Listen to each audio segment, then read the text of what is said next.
تو 12ویں امام نے جو پہلی مرتبہ 70,000 افراد کی موجودگی میں نماز پڑھائی ہے وہ نماز جنازہ ہے، اور اپنے بابا کی نماز جنازہ پڑھائی، اور پھر اس کے بعد سے نگاہوں سے ایسے غائب ہوئے کہ اس کے بعد تلاش کرتے کرتے دنیا تھک گئی،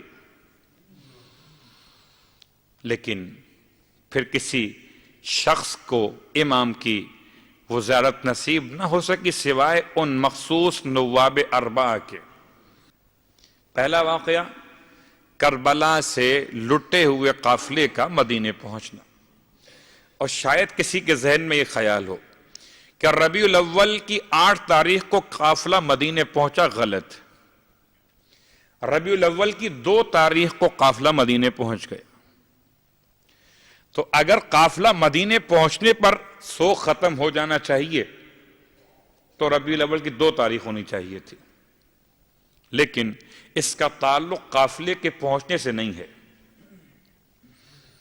اس کا تعلق امام کے اس فرمان سے ہے جو کربلا کے واقعے کے 4 سال گزرنے کے بعد 4 سال گزرنے کے بعد ربیع الاول کی 9 تاریخ جب آئی اور عمر ابن سعد کا کٹا ہوا سر امیر مختار ثقفی نے چوتھے امام کی خدمت میں اس وقت روانہ کیا، اور بھیجنے والے قاصد سے کہا خبردار مدینے جب پہنچو پہلے انتظار کرنا کہ وقت افطار ہو جائے۔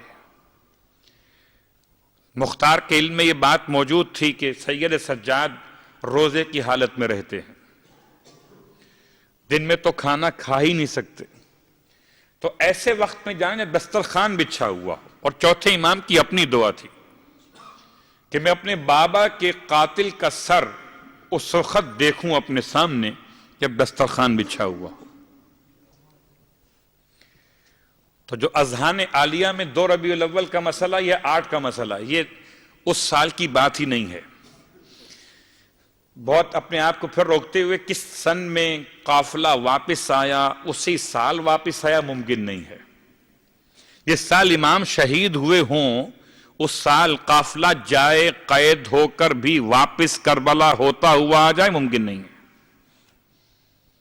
اتنی منزلیں ہیں، اتنا سفر سخت ہے، صعب والا سخت، کہ اس میں تو بہرحال قافلے کا 1 سال میں واپس مدینے پہنچنا ممکن نہیں ہے۔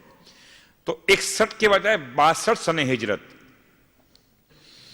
اور 62 کے بعد اب 4 سال کے بعد مختار کا انتقام مکمل ہو رہا ہے، اور مختار کے انتقام کی اتفاق سے وہ تاریخ بنی جو ربیع الاول کی 8 تاریخ یا 7 تاریخ یا 6 تاریخ عمر ابن سعد کا قتل کیا جانا، اور پھر کوفے سے ایک قاصد کا اس کے سر کو لے کر پہنچنا چوتھے امام کی خدمت مدینہ منورہ۔ تو 9 ربیع الاول جب یہ کٹے ہوئے سر کو پیش کیا گیا تو امام نے شکر کا سجدہ کیا، اور پھر امام اٹھے اور اٹھ کر بیویوں کے حجرے میں پہنچے۔ 4 سال تک بیویوں نے سوگ نہیں بڑھایا تھا، ان 4 سالوں میں 9 ربیع الاول بھی آئی تھی، یاد رکھیے گا۔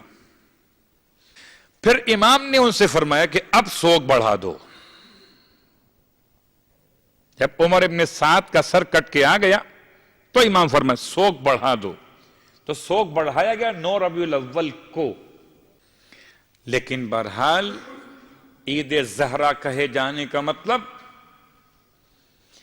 ایک وہ دعا کا پورا ہو جانا جو چوتھے امام کی دعا ہے کہ میرے بابا کے قاتل کا سر میرے سامنے اس وقت پہنچے جب دسترخوان لگا ہوا ہو۔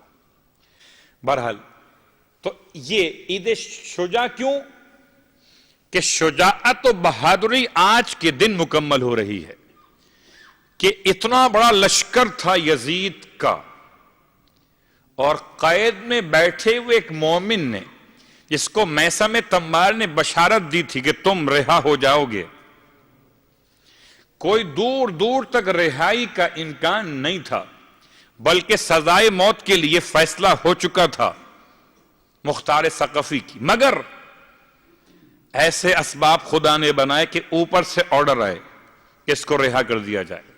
میں سب کی بات سچی ہوئی، مختار نے انتقام خون حسین لیا، اور جب انتقام خون حسین مکمل ہوا، دن ہو گیا عید شجاع، بہادری کی عید زہرا۔ کہ سیدہ کے دل کو خوشی پہنچائی مختار نے خون حسین کا ایک انتقام ظاہری اعتبار سے لیتے ہوئے، ٹھیک۔ اور اس کے بعد تیسرا مسئلہ اس عید کا، کہ اس عید کا نام جشن تاج پوشی امام زمانہ علیہ السلام بھی ہے۔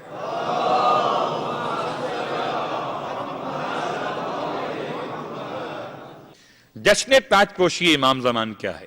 تاج کا مطلب کیا تاج ہے؟ تاج کا مطلب تاج نہیں ہے، بلکہ اردو میں یا پنجابی سرائکی میں یا سندھی زبان میں یا ان قبائل میں کچھ ایسے مسائل ہوتے ہیں، پگ بندی ہوتی ہے، دستار بندی سے کہا جاتا ہے۔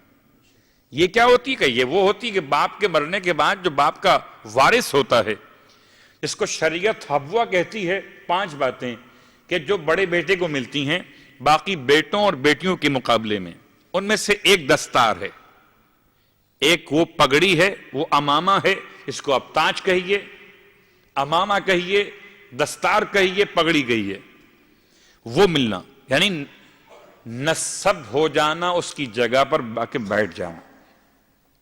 5 سال تو کیا کوئی باقاعدہ تقریب ہوئی تھی؟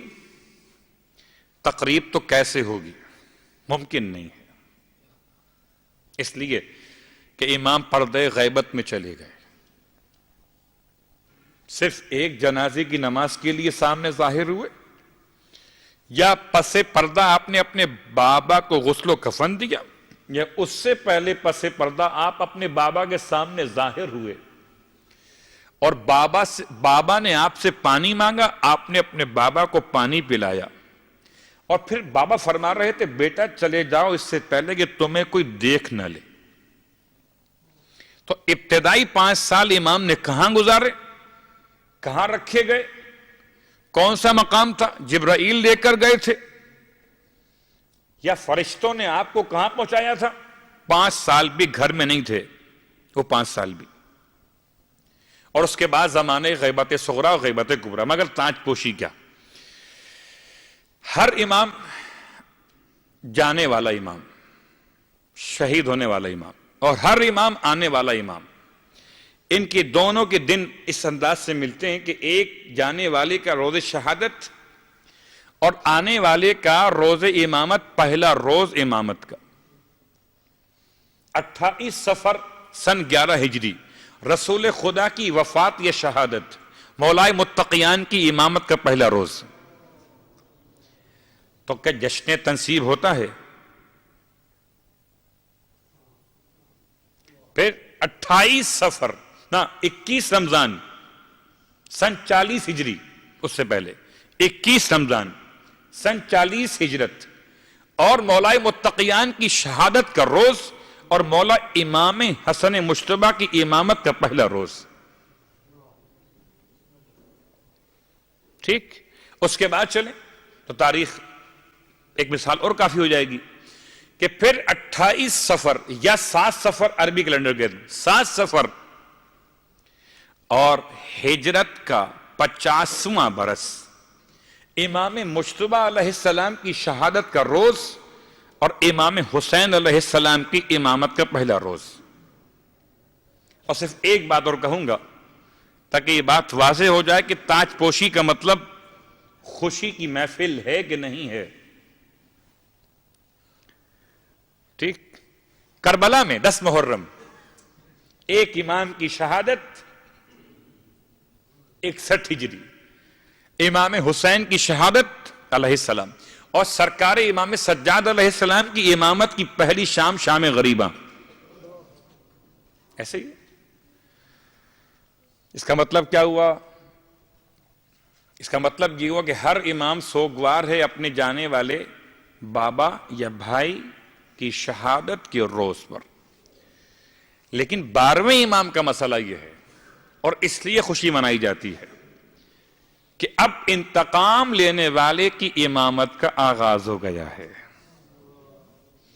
اس سے پہلے جتنے ائمہ کے روز امامت پہلے روز کے عنوان سے آ رہے تھے، وہ سب کے سب روز غم تھے کہ ایک شہادت کے بعد اگلی شہادت کے مسائل تھے، لیکن آخری امام کی امامت کا پہلا روز ربیع الاول کی 9 تاریخ یا ربیع الاول کی 8 تاریخ میں شب لگاتے ہوئے آپ خوشی اس لیے منا رہے ہیں کہ اب کوئی شہادت ایسی نہیں ہے کہ جو غم والی ہو، اب تو انتقام ہے تمام تر ان افراد سے، انتقام کہ جن کی فہرست بہت طویل ہے، جو امام کے زمانے امام کے اعتبار سے اٹھائے جائیں گے۔ اور پھر وہ جملہ یاد رہے کہ اٹھائے جانے کی سب کو خواہش ہے،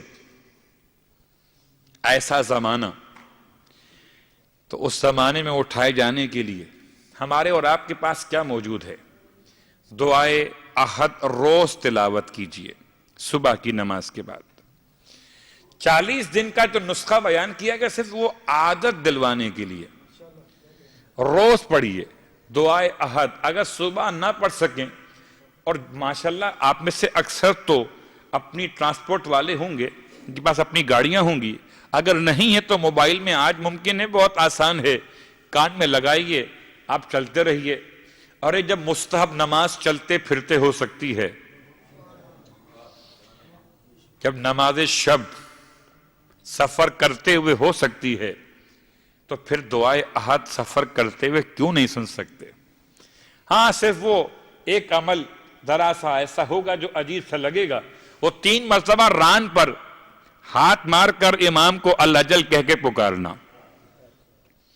لیکن امام فرماتے ہیں جو اس کو تلاوت کرے 40 دن صبح کی نماز کے بعد، خدا اسے اس کی موت کے بعد اٹھائے قبر سے ملائے لشکر امام سے، اس کے 1000 گناہ مٹا دیے جائیں، 1000 نیکیاں اس کے نامہ اعمال میں لکھی جائیں۔